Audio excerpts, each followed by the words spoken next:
pequena palavra em Lins,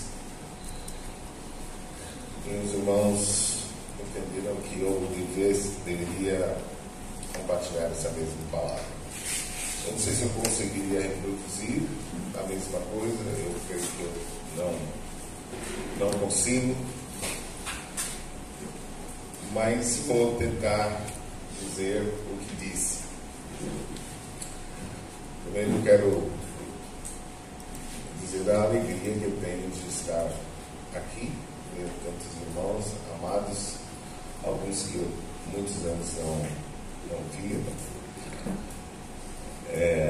A alegria de ver um vado da vida, dos tempos de mocidade, Joilson, e tantos outros irmãos, os tempos de caixa de som na calçada, pregando o Evangelho ali na calçada, no terminal de trem, de estação, né, Davi? E 6 horas da tarde, no meio daquela muvuca, a gente está ali com a caixa de som, pregando, falando, chamando as pessoas. E uma alegria muito grande perceber que os irmãos continuam.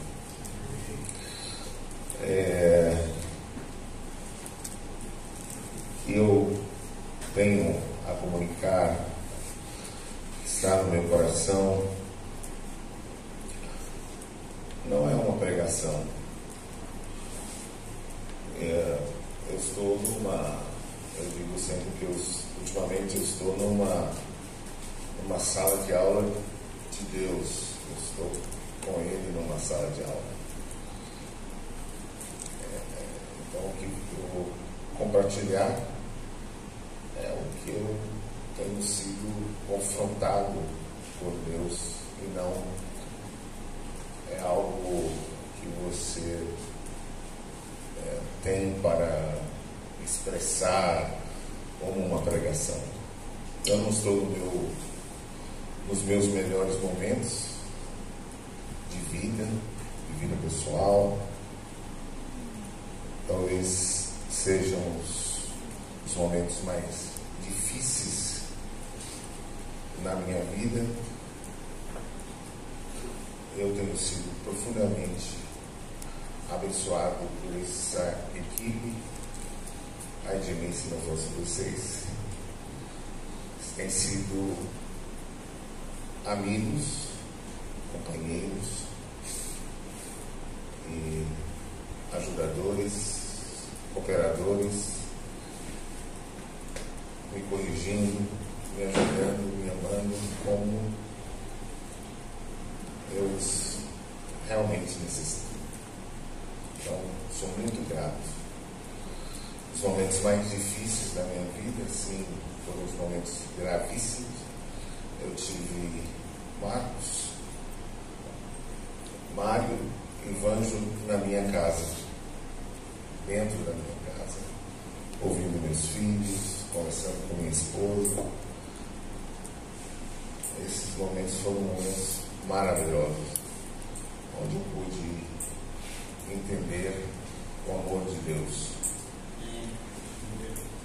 Posso entender o amor de Deus também com esses companheiros quando estamos juntos.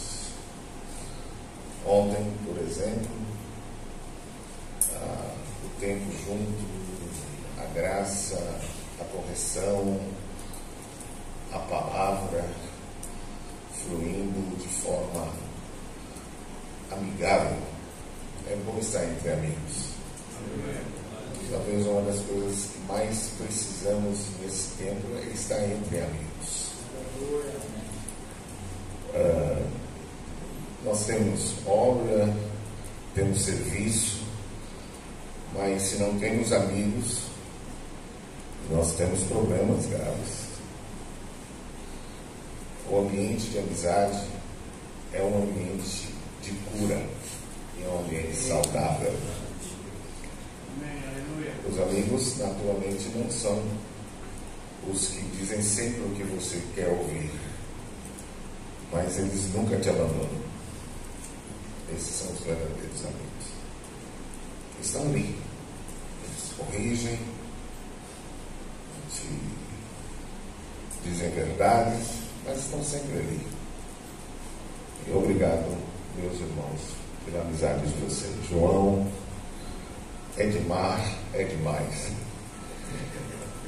O Anjo, Marcos, Mário e muitos outros irmãos que têm sido um bálsamo na minha vida nesse momento. Eu não sei, eu acho que Deus realmente nos coloca numa sala de aula e para nos ensinar. Ele é o nosso mestre. Ele está aqui. Ele está aqui para nos pastorear. Eu quero ler alguns textos com vocês. E gostaria de ler primeiro em 2 Timóteo 4, versículo 5.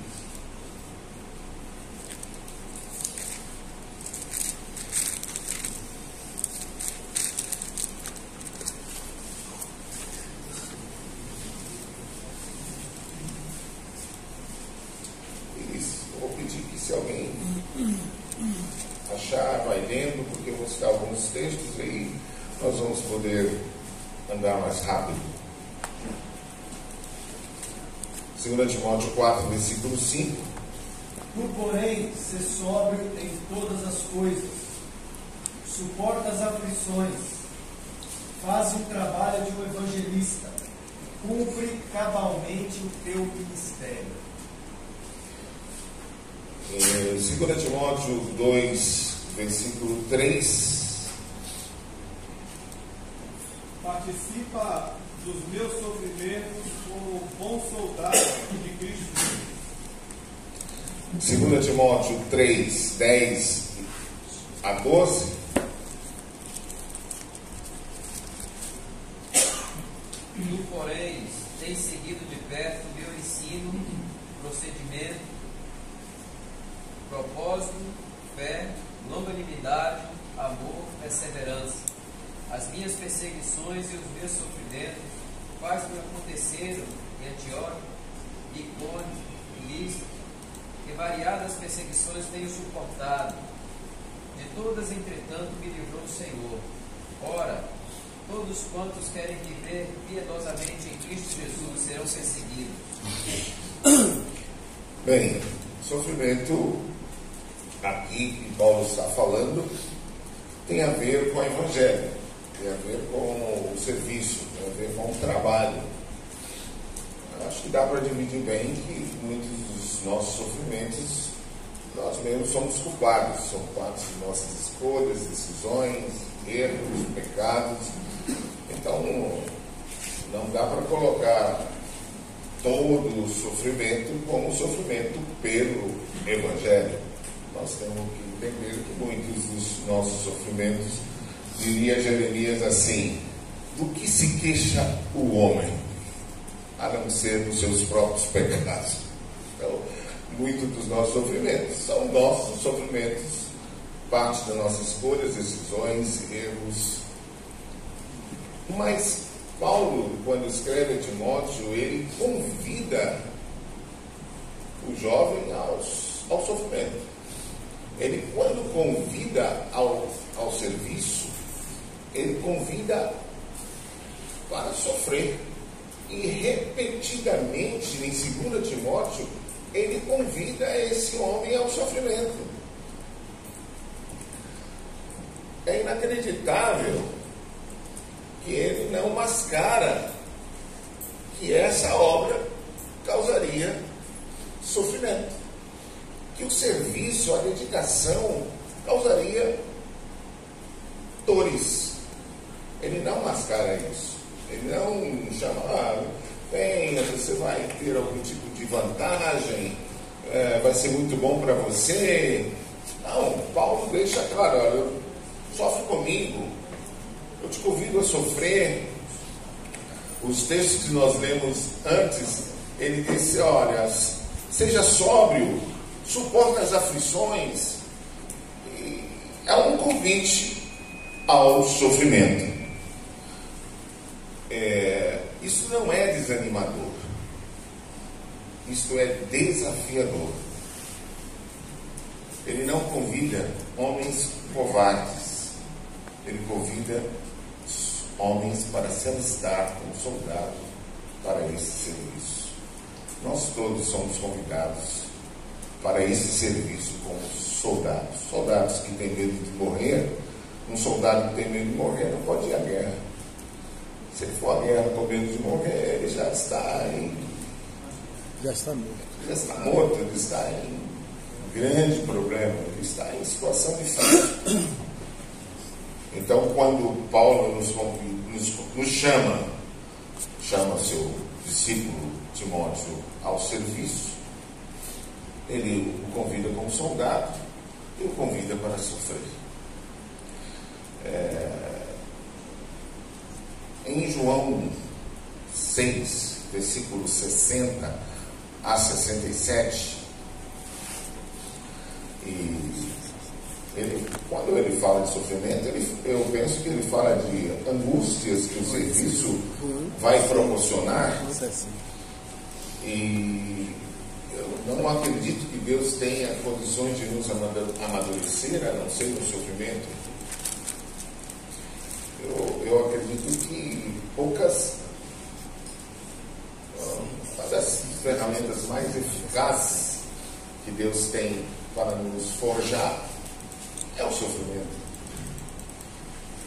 E aqui eu não estou fazendo nenhuma defesa do sofrimento, ou seja, você tem que sofrer. Mas se você olhar na Bíblia, no Novo Testamento, não só Paulo, Pedro e o próprio Jesus, ele faz alusão ao sofrimento o tempo todo.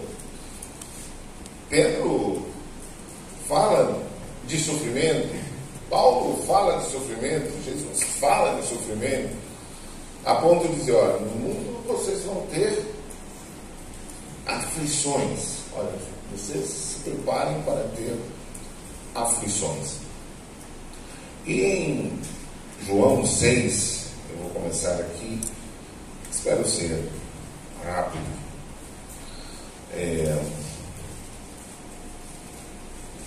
No versículo João 6, versículo 60, muitos dos seus discípulos, tendo ouvido estas palavras, disseram, duro é esse discurso, quem pode ouvir? Mas Jesus, sabendo por si mesmo que eles murmuravam a respeito de suas palavras, interpelou-os. Isto vos escandaliza? Que será, pois, verdes o Filho do Homem subir...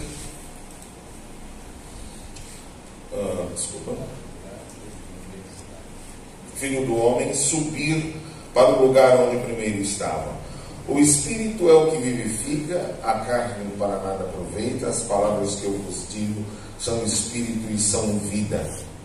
Contudo, há descrentes entre vós, pois Jesus sabia desde o princípio quais eram os que criam e quem o havia de trair. E prosseguiu, por causa disto é que vos tenho dito, ninguém poderá vir a mim se pelo Pai não for concedido. Eu destaco aqui, quero ressaltar esses aspectos do serviço. Você pode se identificar com Jesus. Jesus estava no meio de homens e enfrentou dificuldades com homens instáveis, imaturos, pérfidos, e eu digo pérfido, traiçoeiros, gananciosos, e ele tinha essa turma no grupo dele. Ele conviveu com homens desse jeito, e havia uma maturidade, né, em Jesus, uma atitude, um comportamento. Ele não cobrava ele não reclamava, ele conhecia, né? Esses homens eram incapazes de decidir pelo que criam, eles eram bajuladores, eram homens que decidiam para ficar bem diante dos outros. Eles faziam isso e Jesus conhecia muito bem. Chegou um momento em que alguns discípulos abandonaram a ele, deixaram ele, foram embora. E diz aqui no versículo 66, à vista disto, muitos dos seus discípulos o abandonaram e já não andavam com ele. E então perguntou Jesus aos 12: porventura quereis também vós outros retirar-vos? A atitude de Jesus era de libertar as pessoas. Ele não criava prisões emocionais a ninguém. As pessoas não eram obrigadas a estar com ele. As pessoas eram livres. Ele não só tinha uma liberdade emocional, mas ele libertava outras pessoas. Jesus sabia muito bem do que estava falando. Teve um momento que Jesus disse que ele não se confiava àqueles homens, porque bem conhecia o coração deles. E essa atitude libertadora de Jesus libertou as pessoas. Você vê que tem alguns discípulos que não andavam com ele mais. Ele poderia fazer um lobby com os que ficaram. Olha, eles saíram, mas eles saíram porque eles me traíram. Vocês vê se não me traem. Fique perto de mim. Olha, Jesus fala, vocês também não querem ir, vocês também são livres. Ele entendia que aquelas pessoas que estavam com ele estavam porque o Pai deu para estar, e não porque ele fez algum conchavo com essas pessoas para que elas estivessem. E Jesus enfrentou estas dificuldades, e nós também somos convidados a enfrentar estas dificuldades no serviço. Nós não podemos achar que o serviço vai ser simplesmente uma cumbuca de mel. Nós precisamos entender que muitas dificuldades nós vamos enfrentar. Eu acho que vocês lembram do que Deus conversa com Jeremias, lá no capítulo 9. Você não pode confiar nem nos seus parentes. Você lembra disso? Eles todos são pérfidos. Não confie neles. Era mais ou menos a conversa de Deus para o profeta. Olha, você está no meio de homens pérfidos.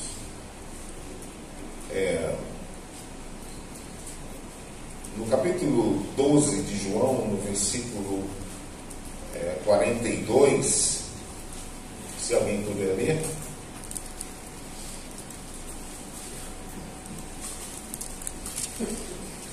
Diz que algumas das autoridades judaicas creram em Jesus, mas não professavam Jesus para não perderem cargos, para não deixarem de ser aplaudidos e reconhecidos. Não é assim que está aí? João 12, 42.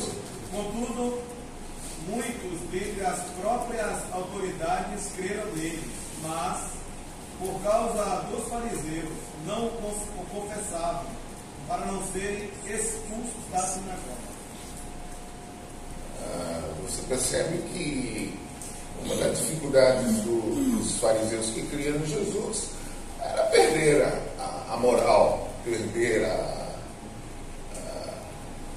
o aplauso, o reconhecimento. E muitos creram, mas não seguiam, porque amaram mais os aplausos, o reconhecimento, do que a fé. E em 1 Tessalonicenses 2, 4 e 5,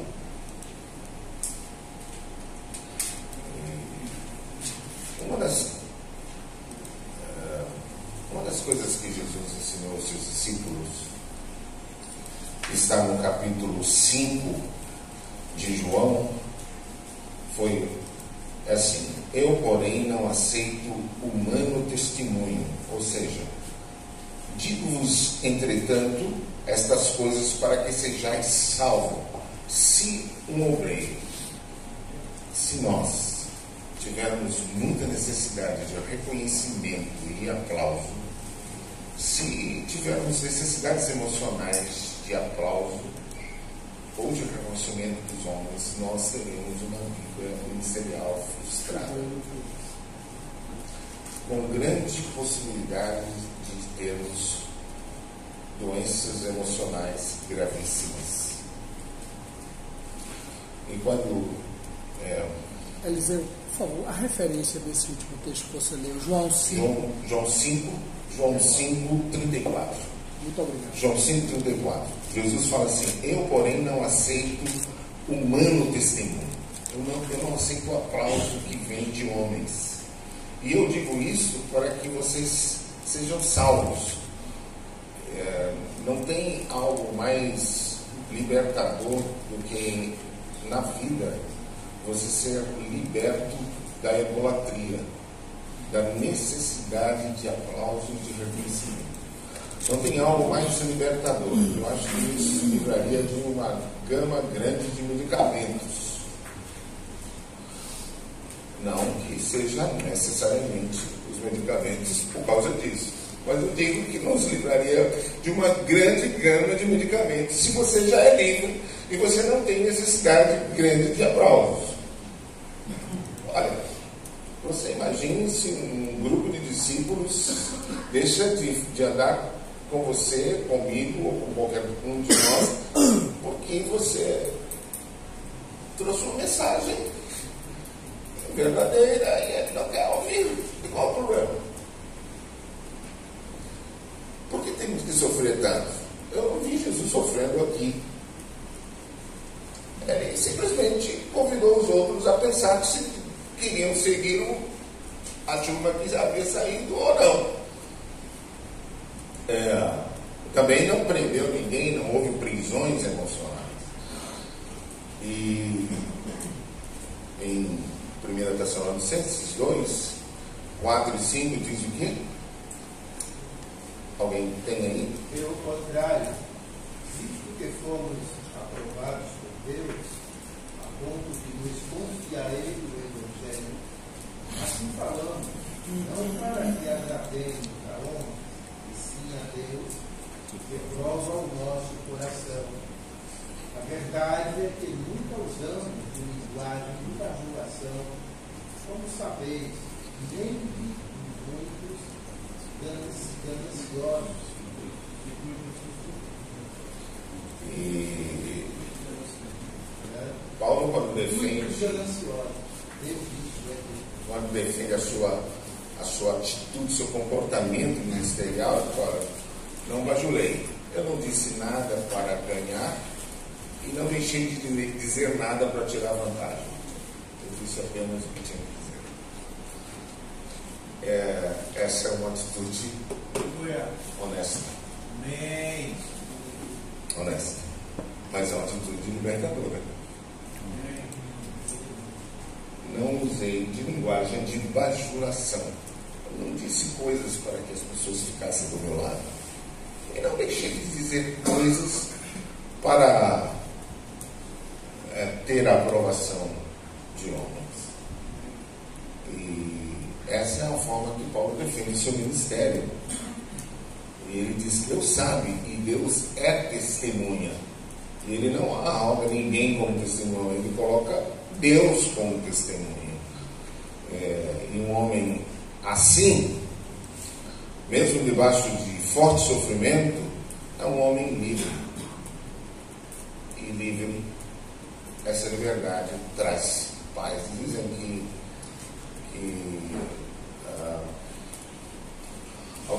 alguém falou, eu li num livro, de que uma pessoa estava num consultório psiquiátrico e descobriu, eu creio que nos Estados Unidos, que as 5 outras pessoas que estavam no consultório eram pastores.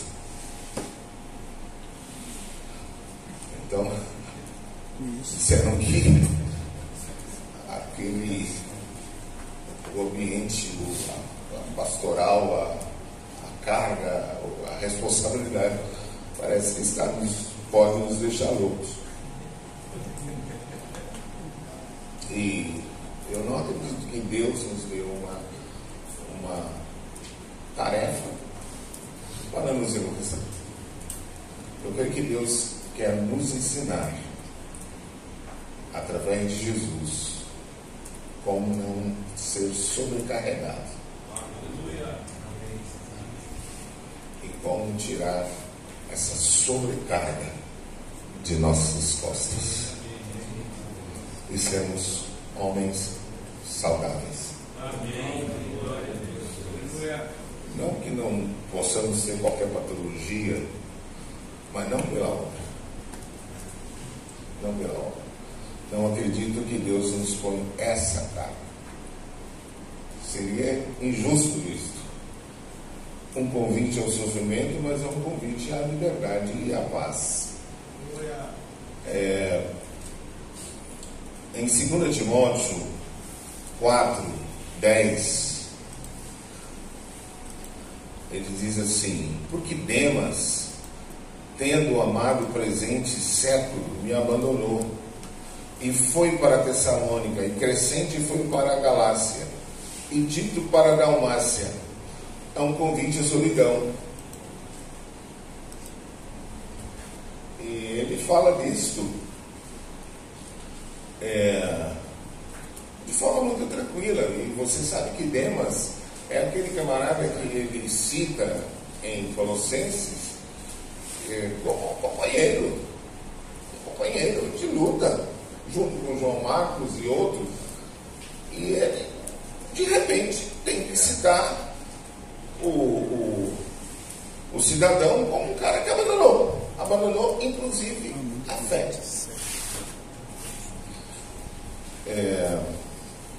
Voltando para João 6, a atitude de Jesus ao ser abandonado por alguns e que vira para os outros e pergunta,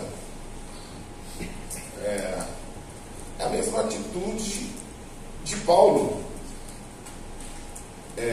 Em 2 Timóteo 4,16, você pode dar uma olhadinha. Ele diz assim: olha, na minha primeira defesa ninguém foi a meu favor, antes todos me abandonaram. Que isso não lhe seja posto na conta de juízo.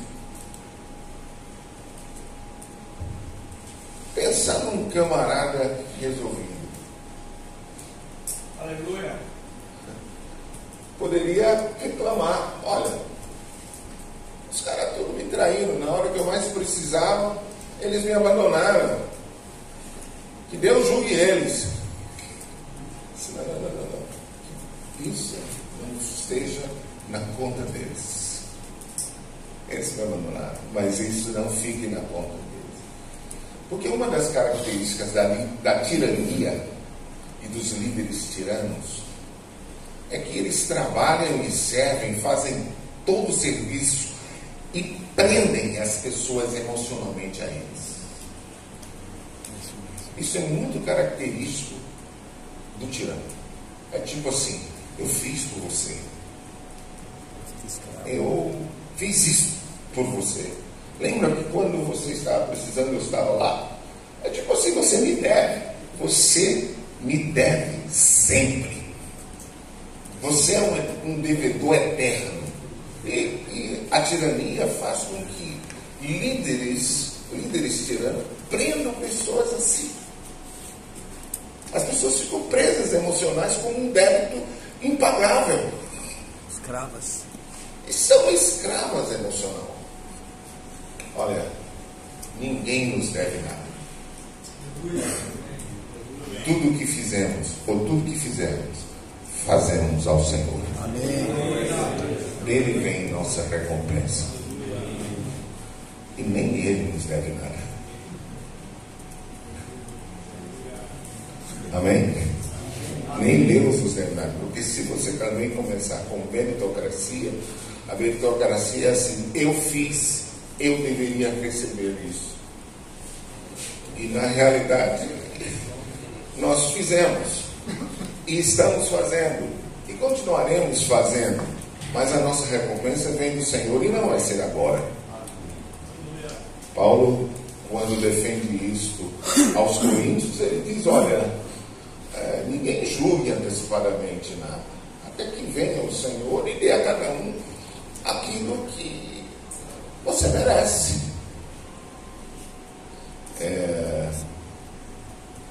Não eram homens praguejadores e, tipo, vocês me abandonaram, então todos vão ser para o inferno e vão para os quintos do inferno e vocês vão sofrer porque vocês fizeram isso. E quando nós falamos de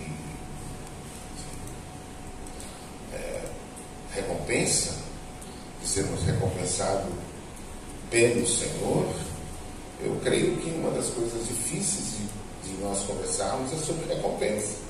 Nós falamos pouco sobre recompensa, mas em 1 Coríntios 15, 58, eu vou pedir a alguém que me consiga um copo com água, por favor. Obrigado. Em 1 Coríntios 15, 58, e eu estou falando isso porque todo convite ao sofrimento tem uma recompensa. Esse sofrimento e todo o nosso trabalho e serviço tem uma recompensa. Até um copo com água fria tem uma recompensa. Sabe? Se você der um copo com água fria a um desses meus pequeninos, você vai receber. É claro que a gente fica fugindo do catolicismo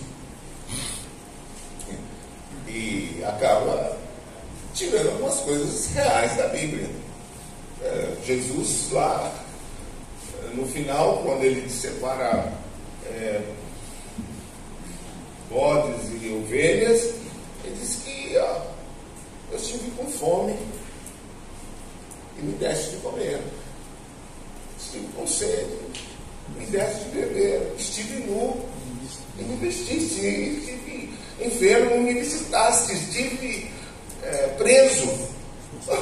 E quando foi que eu fiz isso? Você imagina que cada comportamento, atitude, serviço tem recompensa e não dá para negar.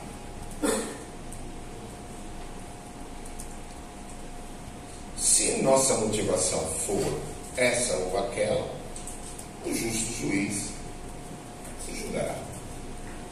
Devemos corrigir, é claro, as nossas motivações. Em 15:58 diz o quê? Portanto, meus amados irmãos, sede firmes, inabaláveis e sempre abundantes na obra do Senhor, sabendo que no Senhor o vosso trabalho não é vão. Todo trabalho, todo esforço, todo cuidado, toda dedicação. Lembra dos seus momentos de dedicação, de esforço, você não pensa que vai receber aqui, mas isso está registrado. Todo o trabalho nosso não é vão no Senhor. O seu trabalho não é vão. Você não precisa de aplausos. É Deus quem pode ou não te aplaudir. Não espere aplausos humanos. Você ficará frustrado se você estiver com muita expectativa no aplauso humano ou no reconhecimento humano. todas as pessoas, inclusive, podem nos aplaudir.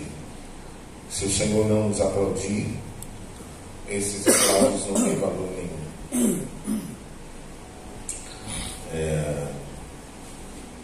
Por isso que Jesus desanimou os discípulos a buscarem aplausos humanos, não fazendo um trabalho buscando reconhecimento humano. Homens livres, e livres na alma, e livres de aplauso. Essa já é uma grande libertação. Já ficamos livres e muito. E em Mateus 11, versículo 28 a 30, eu não estou falando isso como uma pregação, estou procurando ser o máximo tranquilo para dizer que eu estou comunicando algo que Deus tem comunicado ao meu coração, e não necessariamente para pregar. Estou eu conferir com os companheiros, conversando com eles. Não, eu acho que isso aqui deve ser dito. Eu acho que não deve ser dito. Você acha que deve ser dito? Eu acho que não deve ser dito. Então, se eles acharam que eles que mandam em mim, que deve ser dito, então eu estou dizendo. E diz assim, o Senhor diz assim o quê? 11, 28 a 30. O texto que eu chamo de texto mais evangelístico, entre aspas, mas não tem necessariamente nada de evangelísticos. O que podemos dizer? O que vocês podem ler, por favor? Vinde a mim, todos que estáis cansados e sobrecarregados, e eu vos aliviarei. Tomai sobre vós o meu jugo e aprendei de mim, porque sou manso e humilde de coração, e achareis descanso para a vossa alma, porque o meu jugo é suave, o meu fardo é leve. É um convite a cansados e sobrecarregados. Esse é o convite. Você está cansado? Alguém aqui já se sentiu cansado alguma vez, assim, tipo, eu não aguento mais, eu vou parar. Eu não quero mais isso para a minha vida. Isso só me desgasta. Eu tenho como viver de outra forma. Alguém aqui já sentiu isso? Eu digo sempre que quem não levantou a mão já sentiu também. Todo mundo já sentiu. Só não levantou a mão, mas sentiu. Todo mundo sentiu uma hora na vida. Eu estou cansado. Eu estou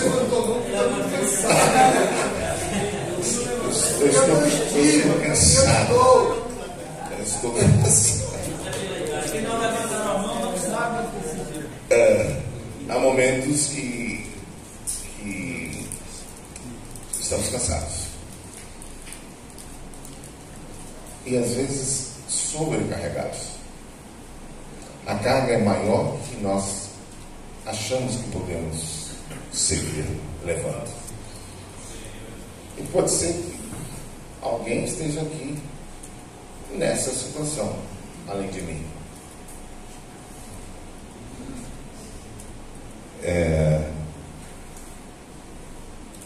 E Jesus convida essa turma aí. Só vem aqui.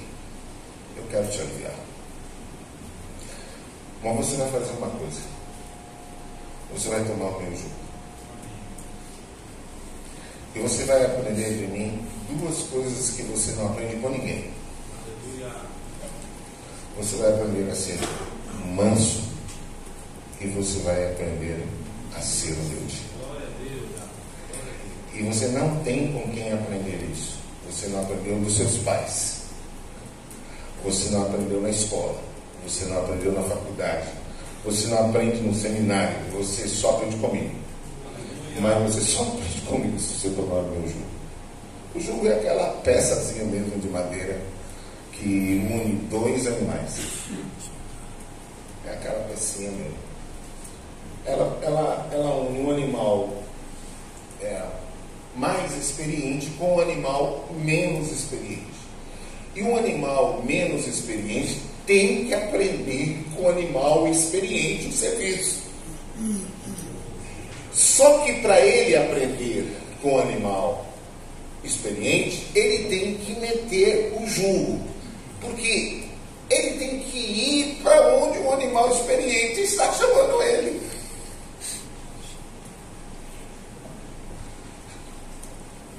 Aprender a ser manso e humilde só com Jesus.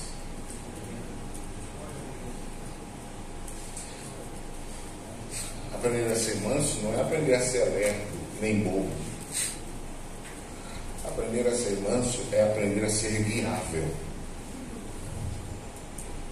Vocês conhecem muito bem, eu estou falando só a feras.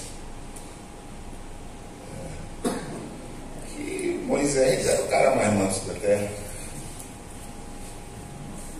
Não era bobo, nem merda. Mas era guiável. Mesmo com toda a cultura egípcia que ele tinha, Deus manda ele fazer uma caixa de madeira de 50 por 50, mais ou menos, botar umas argolas, não sei o que lá, e colocar varas. E o camarada deve ter pensado assim: eu passei o tempo todo no Egito, estudei tanto para fazer uma caixa de madeira e colocar 2 varas. É muito, para minha cabeça, ter perdido aquele tempo todo na casa de Faraó.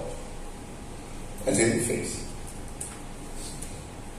Fez exatamente como Deus havia orientado tudo. E tudo era muito simples. Pano, madeira de acácia, tudo muito simples. Não tinha necessidade nenhuma do conhecimento que ele tinha. Isso é ser manso. E Deus nos convida à mansidão. Nós precisamos pregar a canga e andar com Ele. Não é andar para ninguém ver, não é andar para ser aplaudido, não é andar para... é andar com Ele. Nós não temos que ter necessidade de que fulano ou beltrano nos diga amém. Nós precisamos saber que Deus precisa nos aprovar. Tipo assim, eu conto sempre esse caso, que o camarada era um musicista e chega no momento em que ele vai fazer uma apresentação onde ele começa a explosão de fama do seu trabalho. Ele vai fazer uma apresentação no melhor ginásio que tem na cidade, no maior ginásio. E quando ele termina a apresentação, as pessoas o aplaudem de pé. Ele está no seu momento mais glamouroso. E ele vai para o camarim triste. E alguém diz: pô, hoje é o dia que você fez a sua melhor apresentação. Você foi o mais aplaudido. Você foi aplaudido de pé. Por que você está triste? E ele diz: olha, aquele homem, você lembra de um homem, um senhor de cabelos brancos, que estava ali na frente? Eu vi. Pois é, ele é o meu mestre. Ele não me aplaudiu. É simples. Todas as pessoas estavam ali, não conheciam de música, ou tanto que o mestre dele conhecia. E o mestre dele via os furos que as pessoas não viam. Todo o aplauso que venha dele e todo o reconhecimento que venha dele, que ele julgue nosso serviço, nossas motivações, nossas atitudes, nosso coração, nosso serviço. Amém. A outra coisa que temos que é a humildade. A humildade não é tal. Não é aparência. Não é aparência de humildade. E a humildade reconhece as limitações.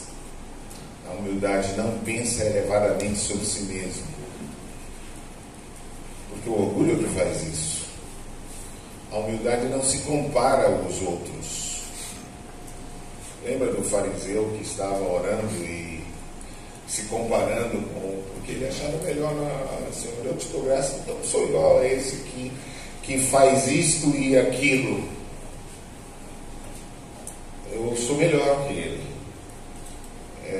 E não tem algo mais grave do que o orgulho espiritual. E Deus quer nos libertar deste mal. O orgulho disputa com as outras pessoas, porque o orgulho está sempre injustiçado. O orgulho sempre acha que saberia fazer melhor. E aprendei de mim, disse Jesus, que sendo Deus, não considerou ser igual a Deus, coisa que se devia aferrar. Antes a si mesmo se esvaziou, assumindo a forma de servo e tornando-se semelhante aos homens. A si mesmo se humilhou e ele não foi humilhado. Ele a si mesmo se humilhou. E ninguém derruba quem já está no chão, caído.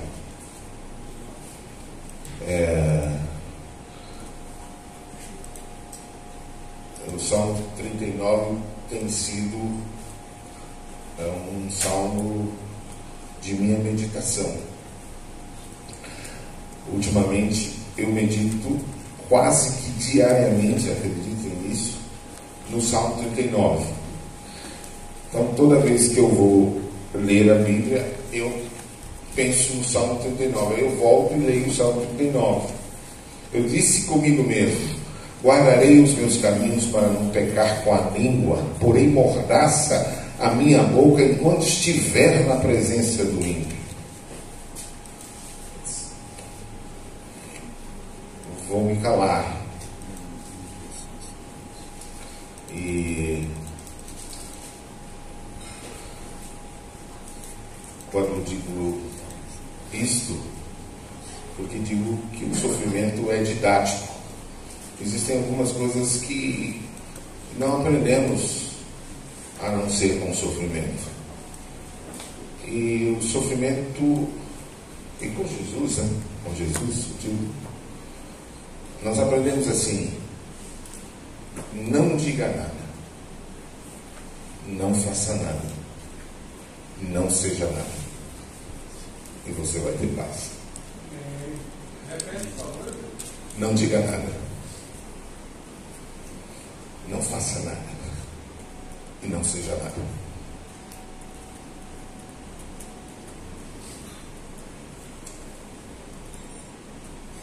Topa? Amém. É pegar o lagarto.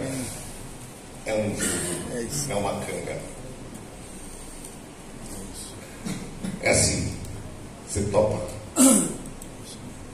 É um convite assim, a canga. Eu estou falando porque em dados momentos independente, eu estou falando, independente dos meus erros, dos meus pecados, das minhas dificuldades, mas há um momento em que você precisa tomar essa decisão. Não ser nada, não fazer nada e não dizer nada. Eles vão te provocar. São pérfidos, de verdade, traiçoeiros, mas você não diz nada, não faça nada e não seja nada. Bom, o que precisamos fazer? Tirar o nosso ego, deixar o Senhor empurrar o reino dele em nós.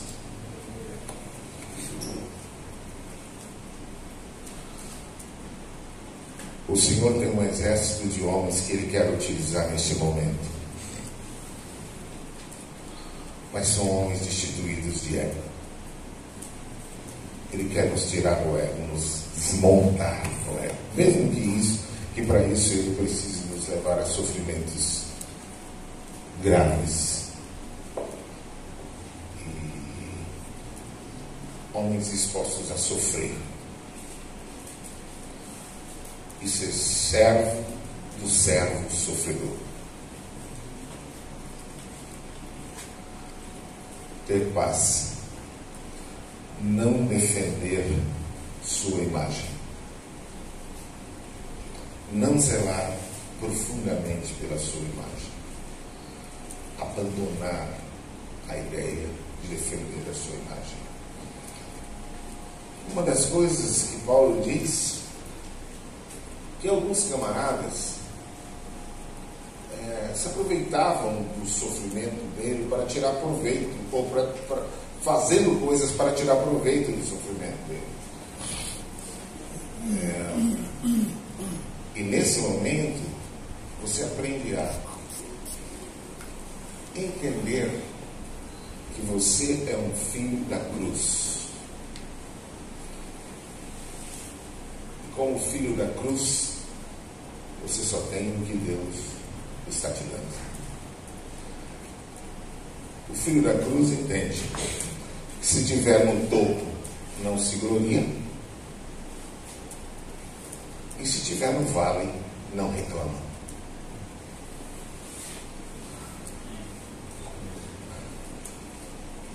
Os filhos da cruz não reclamam quando estão no vale, e não se gloriam quando estão no ápice, no aplauso. Bendito seja o nome do Senhor. Espero ter contribuído de alguma forma, transmitindo não uma pregação, e nem dizer que sou mestre nisto. Estou dizendo que estou numa sala de aula com o meu mestre. Espero ser um dia aprovado por ele. Deus nos ajude. Lançaste, tu lanças continuamente a semente sobre nós. Produz em nós o fruto devido, Senhor. Fala com cada um de nós. Ministra sobre nós. Não nos deixe ficar desapercebidos diante da tua doçura, diante do teu falar. Leva-nos adiante, Senhor. Suplico em nome de Jesus. Amém.